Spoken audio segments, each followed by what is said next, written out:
estamos aqui de volta. Hoje vamos falar a respeito dos cuidados com o solo do ponto de vista da agricultura, tá bom? Vamos lá. Vamos prestar atenção no seguinte. Quando observamos a foto dessa paisagem, dificilmente a gente imagina que esse ambiente pode vir a sofrer transformações, não é verdade? A paisagem é linda, tá? Maravilhosa, uma coisa incrível, e a gente nunca imagina que esses ambientes eles podem sofrer mudanças ao longo do tempo. Mas a verdade é que eles podem sofrer erosão. Vocês lembram quando a gente já falou, já há bastante aulas atrás, uma enorme quantidade de aulas, a gente já falou sobre essa questão da erosão, né? Elas, na verdade, elas sofrem modificações, a gente está falando aqui dos processos erosivos, onde estão expostos a diversos fatores que causam essas modificações no tempo. Isso podem ser os seres vivos, o vento, o sol, o calor, a água, chuva, frio, gelo, etc. O que é importante notar é o seguinte: as paisagens se modificam, elas se modificam pelo tempo. Elas estão sujeitas às transformações através da água, através do gelo, através da interação com os seres vivos, enfim, existem diferentes motivos. Eu não vou adentrar profundamente isso que nós já falamos, mas eu vou falar aqui de um, que é a questão dos colchões rochosos. Acho que foi inclusive, se não me engano, foi o que a gente falou mesmo, quando explicamos esse assunto. O colchão rochoso são as pedras que estão ali presentes numa praia. Essas pedras ali, elas estão o tempo todo sofrendo o impacto da ação das ondas. Isso gera um processo erosivo, é isso que eu quero dizer para vocês. Então, a modificação da paisagem acontece o tempo todo, gente. E nunca se esqueçam disso, paisagens se modificam, mas como o homem pode se antecipar aos problemas causados pela erosão quando depende da terra para cultivar alimentos, gente? Quando a gente está falando da agricultura, a gente precisa realmente tomar a dianteira dos problemas, se antecipar a eles, para que a gente consiga contornar esses problemas, né, gente? Existem algumas maneiras. Bom, gente, uma técnica para tentar controlar e diminuir a erosão é se recorrer à curva de nível. A curva de nível é realizada em locais onde o terreno não é muito acentuado, onde o declive do terreno não é muito acentuado. Geralmente são terrenos mais acidentados, tá? Elas são utilizadas para diminuir a erosão, como a gente já estava falando, mas a erosão pela água, tá, gente? Elas são usadas por agricultores para facilitar a penetração da água no solo, evitando assim os deslizamentos, tá? Gente, aqui a segunda técnica que a gente vai falar sobre o controle da erosão nesses ambientes agrícolas é o uso do terraceamento, tá? Ou plantação em degraus, que é uma outra forma de falar sobre isso. Aqui uma imagem, eu acho que uma imagem vale mais do que 1000 palavras. Há uma encosta, que é uma estrutura bastante íngreme do relevo, tá? Então, o terraceamento é feito em locais muito íngremes, tá? Em que essa encosta se coloca pequenos degrauzinhos assim, em que você vai plantando nessas superfícies planas que estão aqui, tá? Então, voltando aqui, ele é realizado em terrenos muito inclinados, em encostas, montanhas, por exemplo. O plantio acontece nos degraus planos que são feitos nessa encosta. O objetivo, como a gente vem falando, é evitar que a velocidade de escoamento da água acabe por levar o solo consigo, isso prejudique a atividade agrícola, tá? Essa é uma técnica muito usada em países, por exemplo, como o Japão, que é um país muito montanhoso, que tem poucas áreas para para ocorrência da agricultura, então eles acabam recorrendo a essa técnica para plantar espécies tipo feijão, para plantar espécies da agricultura, né, em encostas.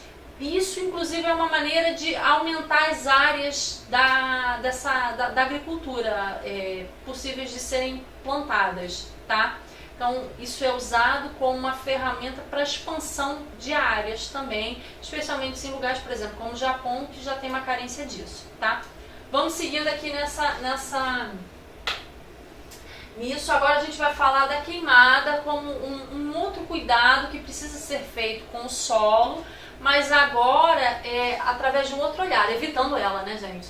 Né? A queimada pode causar grandes prejuízos à natureza e, consequentemente, ao homem, tá? Ela pode acontecer de forma natural, sim, realmente pode. Mas ela também pode, de que forma ela pode acontecer de forma natural? Por exemplo, quando existe uma baixa umidade do ar ali, quando as temperaturas estão muito altas, pelo atrito de alguma coisa, por exemplo, de rochas, até às vezes pelos. Na literatura fala dos animais passando pela rocha, o tempo está tão seco, a temperatura tão alta, que esse atrito às vezes já é suficiente para causar até um foco de incêndio ali. A literatura mostra isso. Então, os incêndios podem sim realmente, as queimadas podem sim acontecer de forma natural, mas elas também podem ser provocadas pela atividade humana, seja intencional ou não. Eu tenho uma intenção deliberada de causar uma queimada, sim. Aí você vai lá e gera espontaneamente um foco de incêndio. Isso aconteceu. Mas, por exemplo, restos de cigarro, eles podem ser um motivo, as limbas de cigarro podem ser um motivo para gerar um acidente. Você não teve a intenção de gerar uma queimada, né? Mas a tua atitude teve como consequência a ocorrência desse foco, tá? E lembrando que há uma diferença entre queimada e incêndios florestais, tá, gente?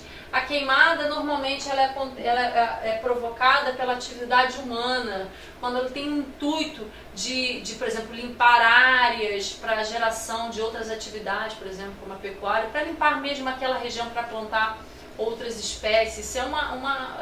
Usa-se a queimada como uma ferramenta para você limpar, por exemplo, aquela área. Então isso é uma queimada. Já um incêndio, um grande incêndio florestal, é quando essa queimada sai de controle, tá? Saiu de controle e isso está em qualquer tipo de ambiente, qualquer tipo de vegetação, a gente já está falando de um incêndio, tá? Um grande incêndio, por exemplo, florestal, tá? Então vamos seguindo aqui, tá? Essa, como a gente já falou, trata-se de uma técnica muito utilizada pelos agricultores para limpar a área de plantio, tá?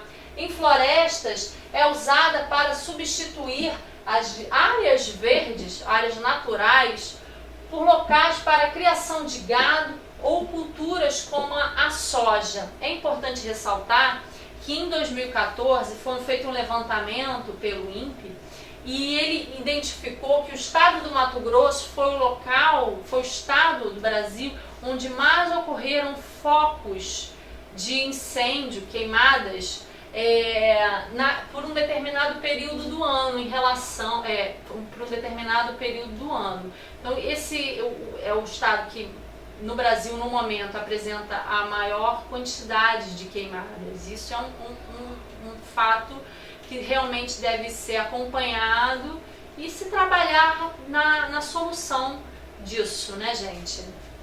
Mas vamos seguindo, tá? Isso aqui é só a identificação de alguns dos malefícios das queimadas, tá? Quando o fogo passa, ele destrói tudo que está ao seu redor. Seja habitat, cobertura vegetal, o banco de sementes que está situado sobre o solo, que é dali que vão eclodir ali a próxima geração, né, de organismos ali. Os organismos decompositores que daquele ambiente também são todos mortos com a passagem do fogo. E isso compromete a ciclagem de nutrientes, ou seja, compromete gravemente a estrutura daquele ambiente, tá? Assim, então, de uma forma geral, há um comprometimento da biodiversidade, todos morrem, tá? O solo fica desprotegido com a passagem do fogo, isso favorece a aridez do solo, compromete a qualidade do ar, porque a queimada acaba gerando resíduos, há emissão de gases poluentes, e isso aí é uma consequência para o meio ambiente, tá? Além dos transtornos para a saúde humana, as pessoas respirando aquele ar, pode inclusive ocorrer mortes. quando a gente está falando seja de incêndio, seja de queimadas, isso pode sair causando perdas econômicas para as pessoas, tá? E isso aí necessariamente pode envolver custos financeiros no controle, seja no controle desse evento ou até no restabelecimento da propriedade que foi perdida, tá? Agora a gente vai passar para um outro tópico, que são os agrotóxicos. O que vem a ser os agrotóxicos, tá? Eles são produtos químicos que são usados para minimizar o ataque de doenças e pragas nas lavouras. Há uma lei para isso, que é a Lei 7802 de 89, que cita, que entende do ponto de vista legal, né, vamos falar de uma maneira mais técnica, que o agrotóxico, de acordo com a legislação vigente, são produtos e agentes de processos físicos, químicos e biológicos para uso no cultivo, armazenamento e beneficiamento de produtos agrícolas para alterar a composição da flora, fauna, a fim de preservá-las da ação de seres vivos nocivos.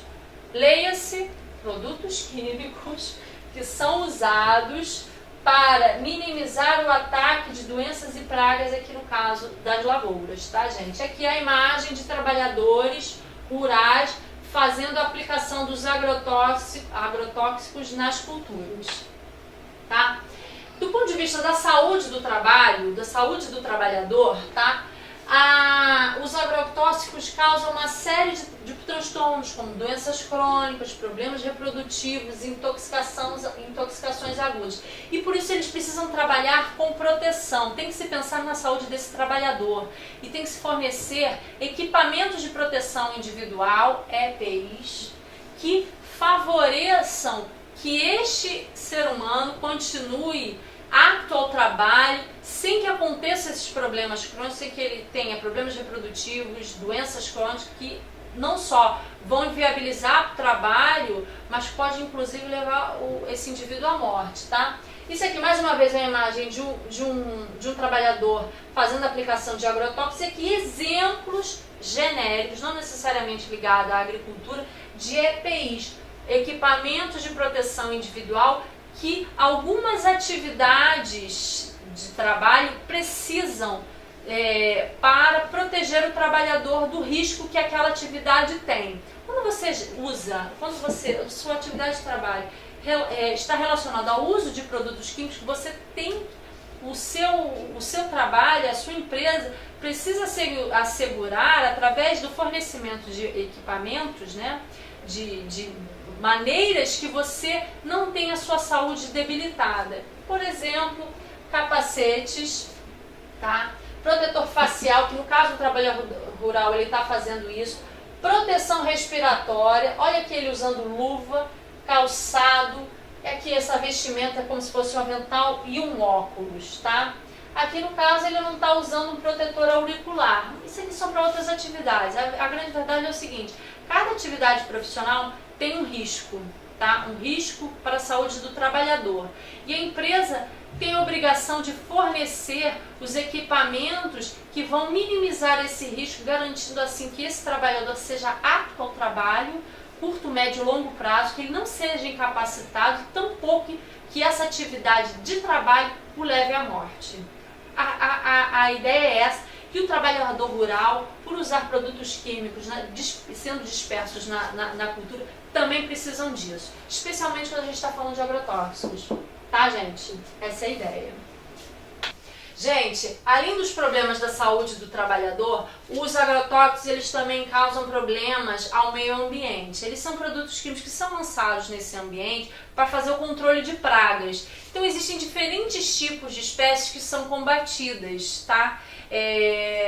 Por essas substâncias. Então existem diferentes classes de produtos que combatem diferentes espécies diferentes pragas, tá? Esta não é a única classificação, divisão que os agrotóxicos sofrem. Eles também podem ser classificados segundo as características químicas, tá? Mas não é assunto pra gente. A gente vai falar das espécies mesmo, tá? Das pragas, tá? Então vamos aos exemplos de classes de produtos agrotóxicos e as pragas que eles combatem. Então, os inseticidas combatem os insetos, os fungicidas, os fungos, os herbicidas, as ervas daninhas, os rodenticidas, os ratos, por exemplo, os roedores, os acaricidas, os ácaros, os nematicidas, os nematóides e os moluscicidas, as lesmas e os caracóis, tá?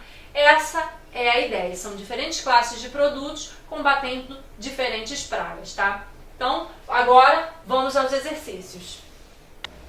Bom, gente, agora os exercícios. Qual a importância dos usos de EPIs por trabalhadores rurais? Falamos exaustivamente sobre isso, né? Vamos à resposta. O uso de equipamento de proteção individual protege o trabalhador rural de eventuais problemas no exercício da sua profissão ou atividade. Então, são equipamentos que são necessários para que esse trabalhador use para proteger a sua saúde dos riscos da atividade profissional que ele está exercendo. Aí a gente está falando, lembrando no caso, o uso dos agrotóxicos, né? Que eles precisam de vários equipamentos, tá? Que protegem ele da ação dessa substância química sobre o corpo, que pode causar diversos problemas, como infertilidade, doenças crônicas e etc, tá? Essa é a ideia. Vamos à pergunta seguinte, tá? Indique alguns malefícios da prática da queimada. Perda da cobertura vegetal, destruição do estoque de sementes, comprometimento da qualidade do ar por causa das emissões geradas pela da queimada e perda de patrimônio, por exemplo, tá? Vamos às outras perguntas. O rodenticida é um tipo de agrotóxico que combate que tipo de praga? Roedores, né, gente? O exemplo que a gente deu dos ratos, lembram? E agora, a última pergunta. Quais as técnicas usadas para combater a erosão no solo, por exemplo? Aquela erosão que a gente estava falando do ponto de vista da água, erosão pela água. As curvas de nível e o terraceamento foi o que a gente mostrou aqui. Gente, é isso. Ficamos por aqui. Até a próxima aula.